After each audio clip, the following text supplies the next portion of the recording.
नमस्कार, आप देख रहे हैं दिल्ली ग्लो न्यूज और मैं हूं आपके साथ सपना। चलिए रुक कर लेते हैं आज की बड़ी खबरों की ओर। सपा राष्ट्रीय प्रवक्ता राजकुमार भाटी का बयान। सांसद इकरा हसन सुशिक्षित शालीन जन प्रतिनिधि हैं। उनके खिलाफ अभद्र टिप्पणियां बेहद शर्मनाक है।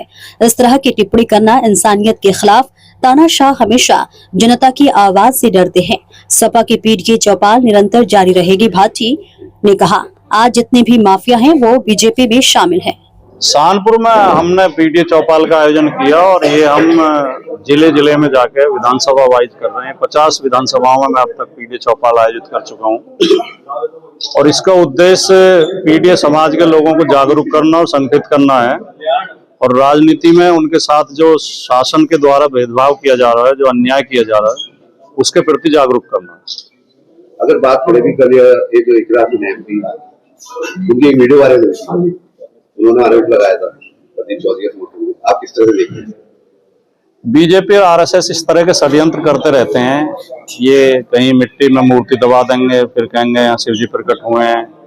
कहीं ये आपने तमस उपन्यास अगर पढ़ा हो भीष्म साहनी का, तो मस्जिद के सामने सुअर काट के डलवा देंगे, मंदिर के सामने गाय डलवा देंगे, दंगे करा देंगे। ये भी इसी तरह का षड्यंत्र है। ये इकरा हसन को बदनाम करने के लिए और चुनाव में हिंदू मुसलमान करने के लिए केवल षड्यंत्र है। इकरा हसन का जिस तरह का व्यक्तित्व है और जितनी वो प्रबुद्ध और शालीन महिला हैं, वो ऐसे झंझटों में पड़ ही नहीं सकती। मंदिर मस्जिद के झंझट में वो नहीं पड़ती हैं। ये झूठे आरोप हैं और आरोपों के साथ जो अभद्र भाषा प्रयोग की जा रही है वो बहुत ज्यादा शर्मनाक है। कोई सभ्य व्यक्ति ऐसी भाषा प्रयोग नहीं कर सकता। 1 घंटे पहले प्रदीप चौधरी से प्रेस वार्ता की है, उन्होंने कहा कि उनके पूरे खानदान में जो राजनीति गई है वो हमेशा आपस में हिंदू मुसलमान को लड़ाने वाली है। किसके खानदान में? इकरा हसन। मैंने तो चौधरी हुकम सिंह जी के मुंह से खुद सुना था कि हम एक खानदान हैं और हमारे बीच में इतना अच्छा तालमेल रहा है कि मैं विधानसभा लड़ता था तो मनोवर हसन का परिवार मेरी मदद करता था और वो लोकसभा लड़ते थे तो हमारा परिवार उनकी मदद करता था। ये मैंने चौधरी हुकम सिंह जी के मुंह से खुद सुना है साक्षात। ये कह रहे हैं लड़ाने वाली रही है। हसन परिवार की राजनीति तो हमेशा जोड़ने वाली रही है। वो तो हिंदू मुसलमान को भाईचारे की बात करते रहे हमेशा। पार्टी स्तर पे इकरा जी के मामले को लेकर बहुत कमजोर रहा पार्टी, टिंकू जो है वो लेकिन जो राष्ट्र बहुत बड़ा नेतृत्व हो, जो विधायक भी है, वो सांसद भी है, लेकिन उनको लेके कोई मुद्दा नहीं उठाया गया ताकि इकरा जी के साथ जबरदस्त एक यहाँ पे शासन द्वारा किया गया है और वहाँ पे अवसर किया गया है। कोई अपने घर में बैठ के किसी बड़े नेता को गाली दे रहा है। लोग मोदी जी के लिए भी गाली देते हैं। मोदी जी तो खुद कह रहे थे कि मैं 2.5 किलो गाली रोज खाता हूँ। लोग राहुल गांधी को भी गाली देते हैं, अखिलेश जी को भी देते हैं। तो क्या सबसे बहस करते घूमेंगे हमारे नेता? इकरा हसन बड़े नेता नहीं थे, बड़े नेता कौन है और इनसे बड़े नेता कौन है? देखो कितने भारी भरकम है। नहीं, ये जो है एक व्यक्तिगत मुद्दा था और उन लोगों की जो बदजुबानी कर रहे हैं वे अपने चरित्र का प्रमाण पत्र प्रस्तुत कर रहे हैं। इसे हम ज्यादा तूल देना नहीं चाह रहे क्योंकि इससे समाज में विद्वेष फैलता है। इसलिए हमने पार्टी स्तर पर कोई इसमें रिएक्शन नहीं की और इकरा हसन खुद सक्षम है। वो इतनी ताकत खुद रखती है कि वो ऐसे लोगों को जवाब देने में खुद सक्षम है। बिहार चुनाव को लेकर क्या?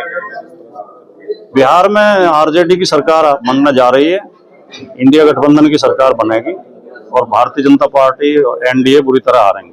2027 में समाजवादी का क्या रहेगा? 2027 में 350 से ज्यादा सीटें लेकर समाजवादी पार्टी सरकार बनाएगी। अभी पिछली बार जो है मायावती ने एक महारैली करी थी जिसमें काफी जनसैलाब देखने को मिला था, जिसमें लोग कह रहे थे कि समाजवादी को इससे थोड़ा डर लगेगा। क्या कहेंगे? डर हमें लगेगा? मुझे तो देखिए, मैं बहुत आदर के साथ कहना चाहता हूं क्योंकि मैं बहन जी का बहुत सम्मान करता हूं। उसके 3 कारण है कि एक तो वो हमारे जिले की हैं, दूसरे महिला हैं और तीसरे दलित समाज से आते हैं। इन 3 कारणों से मैं उनको बहुत सम्मान करता हूं। लेकिन आजकल वो बहुत भयभीत हैं, वो सच बोलने की हिम्मत नहीं कर पा रही हैं। अब वो किस कारण से डरी हुई है और वो क्या कारण है, उन्हें उनकी जांच करने की जरूरत है। ये एक इतने जिन्हें आयरन लेडी कहा जाता था, आज वो मोम लेडी बनी हुई है। वो भाषा कहाँ गई जो बहन जी के तेवर थे?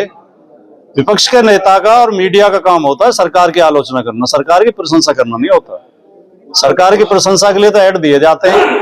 प्रदेश के मुख्यमंत्री योगी आदित्यनाथ बिहार चुनाव में जा रहे हैं, शिरकत कर रहे हैं, इसमें पहली आप प्राथमिकता क्या है?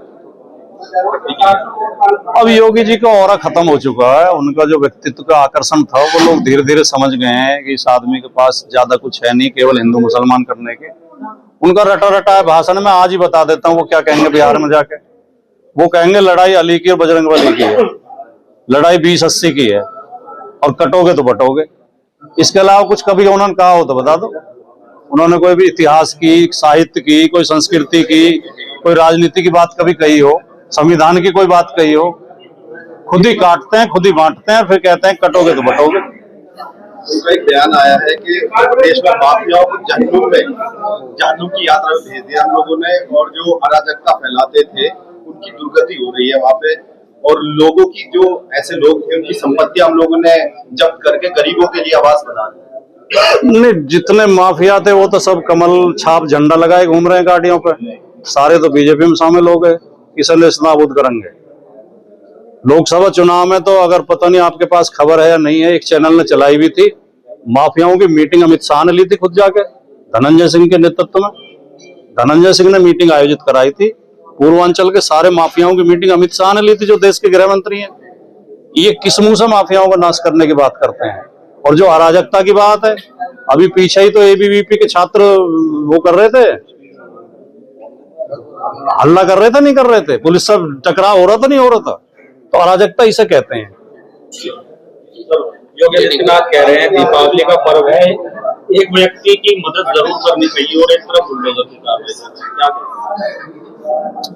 एक व्यक्ति की मदद तो अगर कोई करने वाला नेता उत्तर प्रदेश में है तो वो श्री अखिलेश यादव जी हैं। अखिलेश यादव जी ने हजारों लोगों की बिना चुपचाप, बिना बताए, बिना किसी प्रचार के, कोई बच्चा पहुंच जाए जी मैं फीस नहीं दे पा रहा हूँ, उसकी फीस देते हैं।